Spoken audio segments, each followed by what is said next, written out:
સુરતના વેલંજામાં માથાકૂટ કરનારી સમૂહની ધરપકડ કરવામાં આવી છે। યુવકો દ્વારા મિત્રના જન્મદિવસ મનાવવામાં આવી રહ્યા હતા। તે સમયે વોચમેન દ્વારા ટોકવામાં આવતા યુવકોએ ઉશ્કેરાઈ જઈ માથાકૂટ કરતા યુવકોની સામે ગુનો નોંધાયો છે।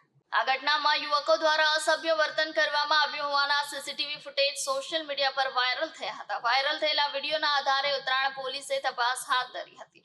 પોલીસે ઝડપી કાર્યવાહી કરતા યુવકોની હવા ઉતારી અને સમગ્ર ઘટનામાં સંડોવાયેલા 5 યુવકોની ધરપકડમાં લીધા છે। હાલ પોલીસ દ્વારા આગળની તપાસ ચાલી રહી છે અને કાયદેસર કાર્યવાહી કરવામાં આવી રહી છે। આ ઘટનાને લઈ વિસ્તારમાં થોડીવાર માટે તણાવનું વાતાવરણ સર્જાયું હતું। જોકે ઉત્તરાયણ પોલીસની સમયસરની કાર્યવાહીથી સ્થિતિ પર કાબુ મેળવવામાં આવ્યો છે। મારા દોસ્તારનો બર્થડે હતો। એમટીસીમાં અમે કેક કાપવા ગયા હતા।